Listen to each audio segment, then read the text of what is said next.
Hello and welcome to This Day in Esoteric Political History from Radiotopia. My name is Jody Avirgan. And welcome to 2025. So this is our first episode of the year. We are continuing this sort of video episode conversation here, looking forward now to 2025. We looked back to 2024 in the last episode, but here on YouTube, on video, and in the new year are Nicole Hammer of Vanderbilt and Kelly Carter-Jackson of Wellesley. Hello there. Happy 2025. Hey there.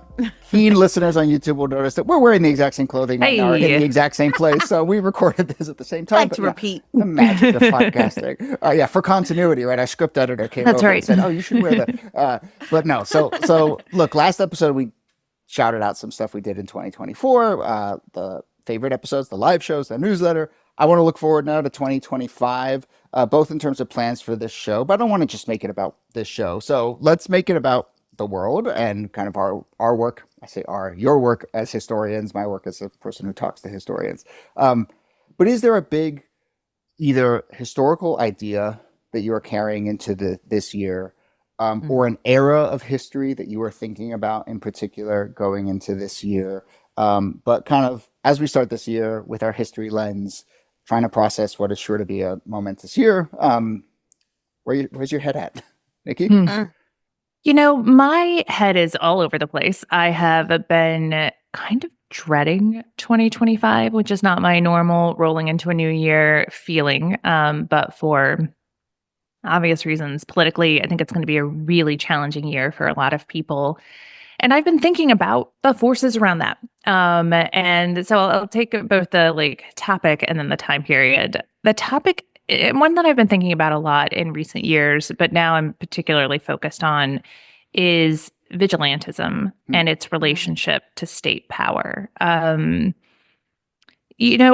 been thinking about the role that, in particular, white vigilantism plays in shoring up a kind of law and order politics. It becomes kind of the extra legal arm of the law, enforcing through violence norms and hierarchies in tandem with police and the military and governing officials.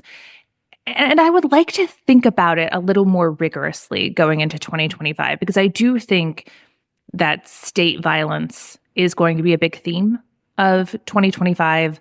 And I want to think about the ways that it's related to other forms of violence in society. That's not super uplifting. Sorry about that. The time period that I'm also going to be focused on is not uplifting, and that is the late 19th century. I mean, we've talked about this some in the show already, but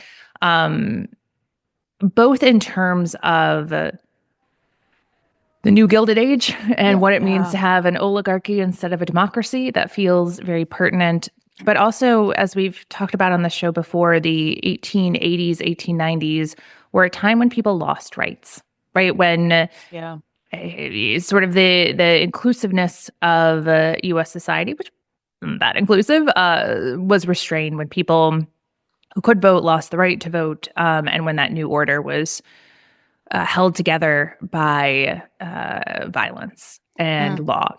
And so I think that's an important period to think about, especially because, during the first Trump administration, people talked about resisting normalizing the Trump presidency. And Carlos Lozado wrote this really great piece for the New York Times after the election, where he took on this idea of normalization and he said, what's more normal than a thing that keeps on happening?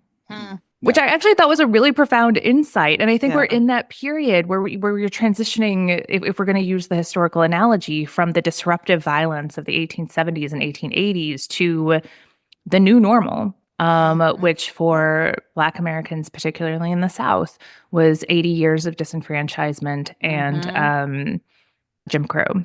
And I want to think about what it means for a society to transition into a less free normal. And I feel like that's a good time period to focus in on. I do think that line about don't normalize Trump, I get where it's coming from, but I think to your point, it often to me reads as a little bit of pretend this isn't happening, right? And it's not like it is happening. or that it's outside history, right? And yeah. Right? Exactly. Yeah. Like that it's an aberration. Are sort of by definition of things that happen to us are normal, especially if they keep happening, and we certainly are in it now. But let me ask you one question, and Kelly, obviously, we're talking about violence here, and so get in on this too. But like, when you say these periods of state violence, which I agree, I think there's going to be a sort of crackdown from Trump in the second administration in a number of ways. Does it necessarily beget then the vigilantism that you're also thinking about? I mean, do those come hand in hand? What's the relationship there? I think they're iterative, which is to say that they egg one another on, that vigilantes often act where they think the state isn't going far enough, and political actors pay attention to that signal and they crack down harder. Especially when vigilantism has public support.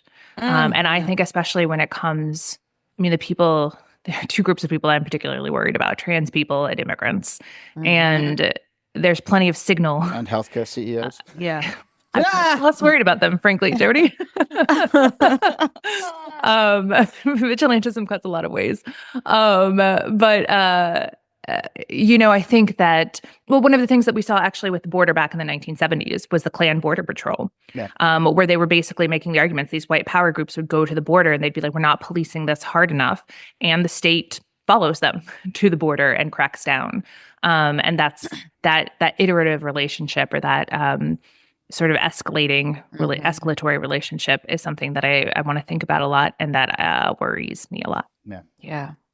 I mean, I don't know if this is my next book. It might be, because I've been thinking about it so much. It's sort of like this 40-year period, like the last 20 years of the 19th century and sort of the first 20 years of the 20th century. Because, and Nikki touched on this, so much is lost. I mean, you think about, there's Plessy versus Ferguson, there's the sort of the rise of Jim Crow, there's a rolling back of Black rights. Immigration is at an all-time low. I mean, you have the Chinese Exclusion Act, you have the Gilded Age, you have these robber barons running amok. I mean, it is a period of just, when I think of 40 years, I think like 40 years in the wilderness. It feels very biblical. It feels very like, a time period in which there is a lot of just loss in all different facets, economically, politically, socially.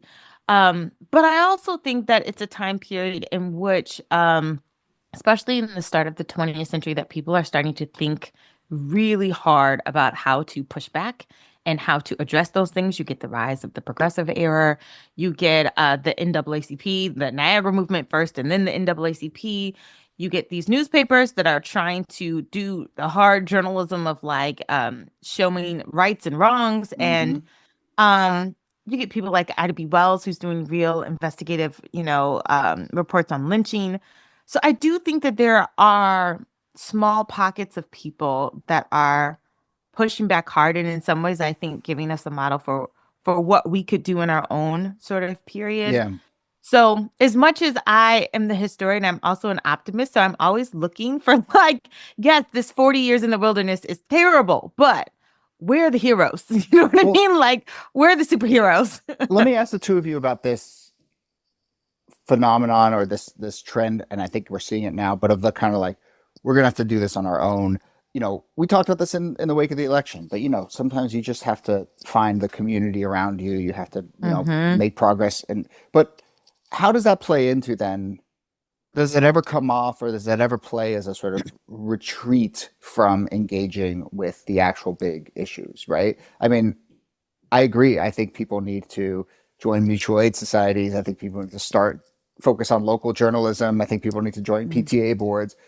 But I also wonder and fear that maybe that's then a disengagement from the fact that there is a second Trump administration, and there is going to be this abuse of state power. I think, whether it's successful or not, there's going to be an attempt to use state power. What's the line there? What's the line between focusing, as you're saying, on this important local stuff versus just like pretending it doesn't exist, the big stuff that's happening? I think one difference is, and this is a question that I've thought about a ton since the election, is the balance between self-care and community care. If self-care is really the big one. Like, you shouldn't get rid of it, right? There should be a balance. But if you're focused way more on self-care than community care, then you've probably withdrawn a little bit too much. Yeah. Right. And I think there's a historical time period that we could learn a lot more from, and that's the 1970s, when people faced that choice. How do I remain engaged? Do I radicalize, or do I drop out? Yeah. And a ton of people dropped out. And that could look like hyper-local communities. It could look like disengagement. And I think that's one place where everyone kind of needs to be checking in with themselves quite a bit to see how they're striking that balance, because it is so tempting, so easy to just say, this system is too broken. There's nowhere for me to put my energies. I'm going to tend my own garden for the next 4 years and just focus on surviving it. And then we'll work on the other side. And then you've just given away 4 more years and made it harder to come back, I think. But maybe, again, the optimist in me, it's like maybe tending gardens is kind of also doing the work too. Like, I think sometimes we expect people to come in with like big sweeping solutions and these sort of dramatic responses. And oftentimes it is those small interpersonal, community, local things that drive change incrementally, albeit, but still they drive change. And that change has the potential to be contagious, to spread into something bigger and bigger and bigger. That's how movements get made. All movements are local at first, and then they become this bigger thing. And so sometimes I think that, like, you know, all this year, people have been talking about the idea of like loneliness, how people have really been battling loneliness. And so I think in order to combat that, it really does start at the community level. You can't befriend 1 million people. You can't befriend 10,000 people.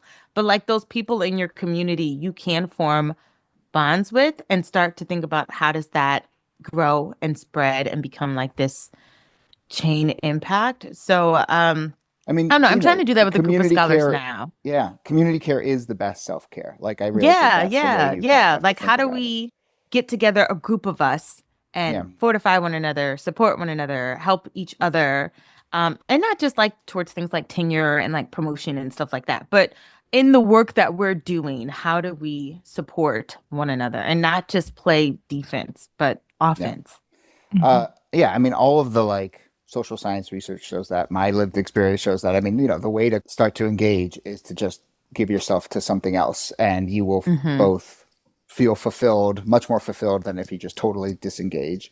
And you will then start, it's contagious, Kelly. You're right. Like the way, you know, you start to build relationships, and especially build non-political relationships, and then those evolve into political relationships. And I think that's one of the things I've been thinking about a lot. I mean, that's the whole bowling alone thing, the whole kind of loneliness crisis thing, is that people don't have those deep connections with other people where they don't talk politics, but there's the space to then maybe evolve, right? And the sort of bowling league thing is like, you know, the beauty of bowling is there's 9 people there, only one person's bowling. What do the other 8 do? They're just talking. And sometimes they're talking about their kids, sometimes they're talking about but every once in a while, a political issue will come up and they'll talk about something happening in the community. But, you know, you need to create that space to be engaged. And I think that often starts with the sort of local, smaller engagement, and then it builds up.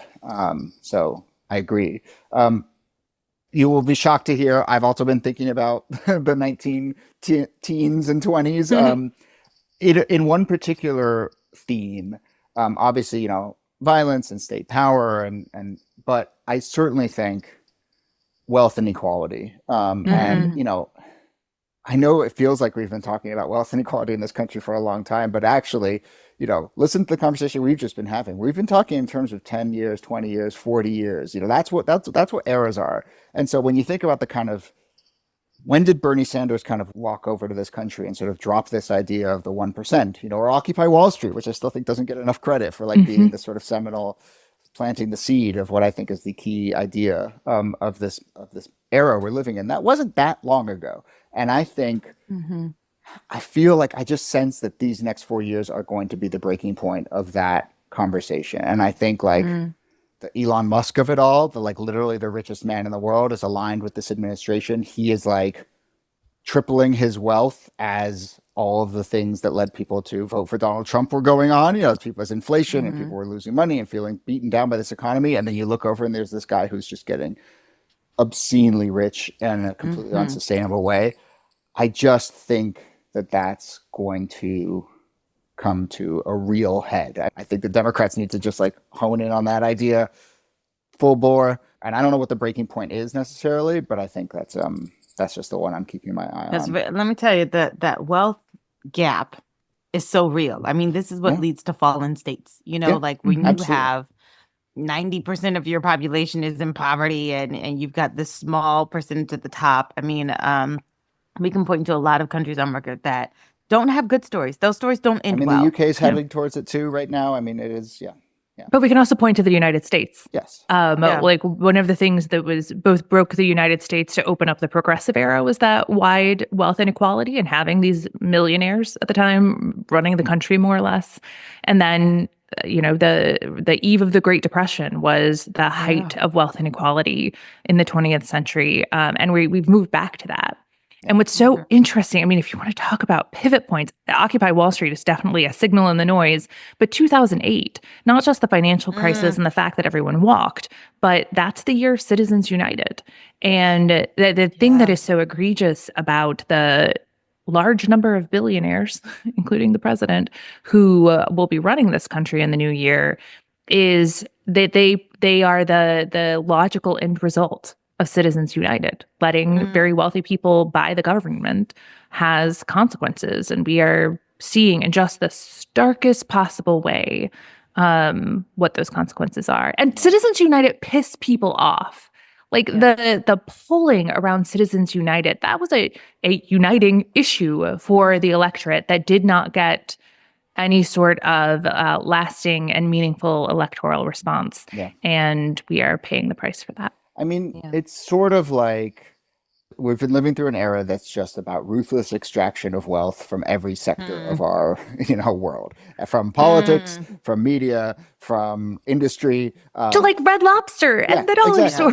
And so, part of me is also just like, we're at a breaking point because like how there isn't any more wealth to extract. Like everything's just been raided, right? Like you can't beat people down when it comes to the housing market any more than they've been beaten down, you know? And so I think there's just going to be this moment of like, hopefully this moment of like realization, but then also the sort of slow building back. And I do think, obviously, like I'm very interested in the media landscape, but I'm seeing conversations break out now in the wake of this last election about the sort of role that the media landscape played in this election. And not just the like silly, or not silly, but the kind of like, oh, the left needs a Joe Rogan thing. But like, I've seen people be like, look at the amount of money that the Harris campaign spent. If they had taken half of that and just literally been like, we're going to put small 4-person newsrooms in 30 Midwest cities, they're going to like cover local issues and not be a propaganda arm, but just like cover local issues and connect people to their local issues.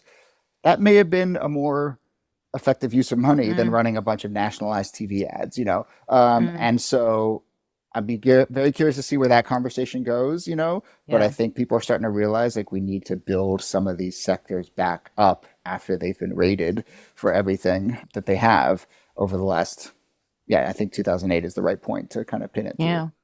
One of the questions that you had asked, and maybe this is more from the last episode, but was how our historical thinking has changed, or like an issue that we've changed our minds on. And I have to say, when it comes to media and wealth inequality, I think that for a while there was a part of me that was like, well, maybe the answer is having like a Jeff Bezos owner who can have a newspaper as a loss leader, and it can burnish the reputation like the robber barons did with libraries and foundations. And, it's an alternative to a purely advertising and clickbait run model. Maybe this will work. Okay, well, it turns out billionaires are not only a policy problem, but they seed their values into everything, and that has like being billionaires, and it has it's never enough. It has profound consequences. And one of the things that it has really pushed me toward is what alternative models look like. And so many of the ones that seem promising are worker-controlled publications and community-supported outlets and publications.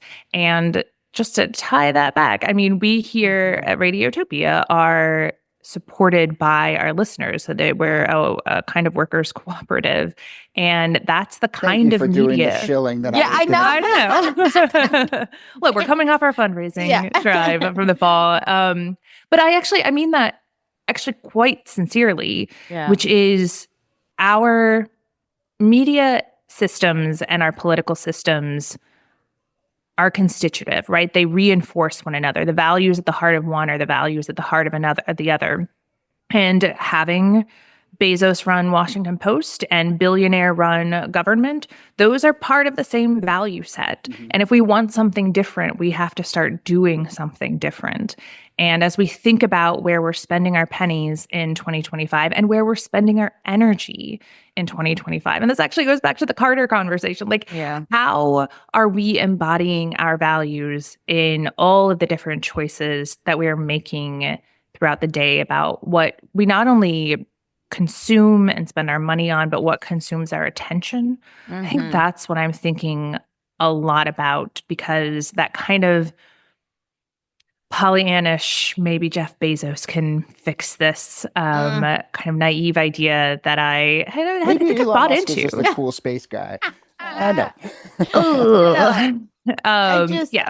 I think, and maybe I've been thinking about this a lot lately because I'm a part of I don't know, 50,000 group chats, but a lot of them are all Black women group chats, either a Black mommy group or my Black girlfriend group or whatever. And we're always talking about these issues. And part of the reason why I've been thinking about this is because I just saw, and I won't say it's a bad movie. I don't like Tyler Perry. I should throw that out there. But he made this movie, 36888 or what 888 something. I'm botching the name. It's on Netflix. Anyways, these Black women that joined the military corps, they have to sort 17 pieces of mail in 6 months. And they sort 17 pieces of mail in 90 days. And it's just shocking to see how these Black women go to work. And if I've not changed my mind about anything, but if I've thought more about an idea, it's what would happen if we just allowed people who have been unempowered to be empowered? What would happen if we did not drag our feet when it came to certain things? How much quicker would we accomplish things if you put Black women in charge? I think about that with Hidden Figures and Going to the Moon. How much sooner could we have been there had we not been sexist and racist? How much quicker could we do things if we did not allow our biases and our racism and our desire for power to prevent us from advancing or progressing? And it's just, I don't know, that's something my mind goes to all the time. Could we be somewhere so much faster, so much quicker? I love that as a theme for this year to look at. It's a great lens by which to find stories. What are the moments where someone just gave someone a chance and they yes, did, and then whoa, look at that. So yeah, and we could do this story that you mentioned, the 6888. It's out on Netflix. Yes, came out in December. Tyler Perry, 53% on Rotten Tomatoes, which I got to be honest, for a Tyler Perry movie, is probably the ceiling. That's pretty good. 53%. I do not like Tyler Perry, but I will say this, and take this for what you will.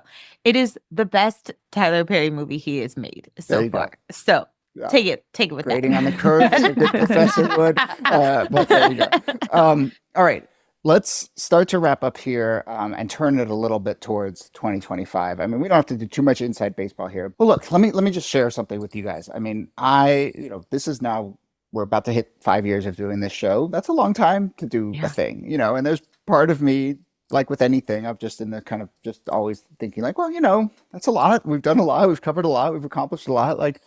Maybe, has something run its course or whatever. And, we're not going to end this show anytime necessarily soon, but I've been thinking just kind of just taking a step back.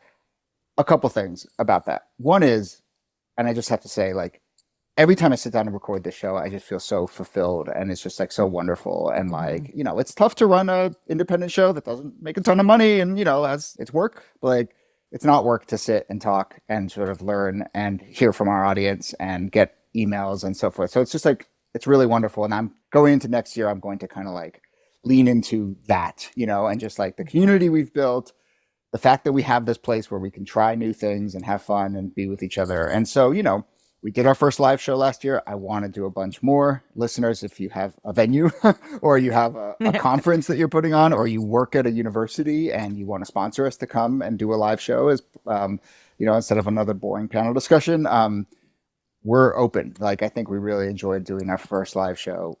And then, you know, we're doing this on video. I think I want to do more video. Like, I have sort of, I like doing it. People seem to be responding well to it. I personally happen to think like YouTube is going to just be the place for the sort of home for a lot of conversations going forward. And moreover, and I'm curious about the two of you, but, you know, we did do, because it was an election year, we did a series of episodes on Sundays where we talked just about the current state of the world through our historical lens, but, you know, like we've been doing in this episode. And people responded to that well, and I don't feel like that should just be an election year thing. I mean, I think there are big issues going on, especially in the first year of the Trump administration. And so, you know, we'll do something around inauguration, but my kind of thinking right now is from inauguration on, I think we will try and do more ways to kind of gather on video, talk about the state of the world, maybe invite other podcasters or historians on to do it with us, do more listener mailbag type episodes where we sort of answer questions about the state of the world and sort of what history can help us in this moment. But, you know, that's kind of a little of my thinking about this year. And I'm just curious kind of like what you look forward to in 2025. I share that as well. That idea that we've created all of these wonderful shows, but also every time I sit down, I'm like, oh, this is where I should be. But I also think, you know, we started the show in March of 2020 when the world seemed to be unraveling, and it hasn't re-raveled. No.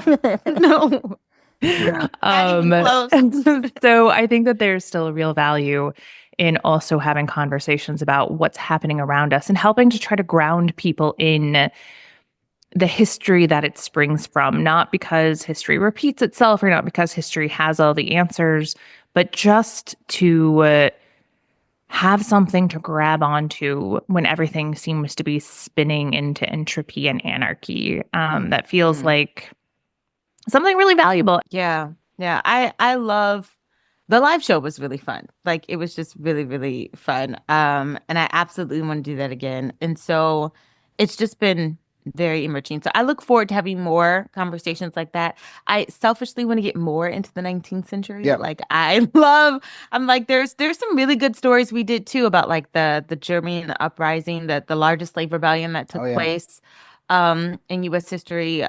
There's a lot of Civil War stories. I know you could just get stuck in the Civil War. I try not to do that. But there's a lot in the 19th century. We're like reverse engineering a history podcast. Yes. We do any Civil War stories, and now it's going to be all Civil War stories. It's like, yeah. That's where most people start doing history.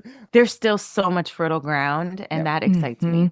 So the final note I'll say is, and I know I say this like during fundraiser time, and it's true, and the fundraiser's still going. Hint, hint, folks, people who can support the show. But like, we're an independent show. We call our own shots.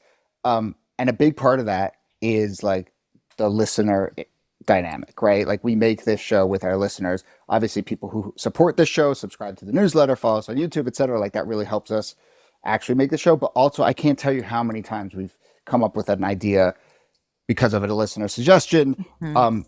You know, if people have ideas for things you want us to do or not do in 2025, if you think more live shows is a terrible idea, if you think more talking about this year is a terrible idea, like, be in touch, send us an email, follow us on Instagram, and send us a note there. But like, we make this show together, and like, that's a big part of what I want to do this year going forward, is like make the show with our audience together, you know, in every way that means. So hopefully people are excited, as excited as we are for 2025, and one episode down and about 132 to go. We'll see, give or take.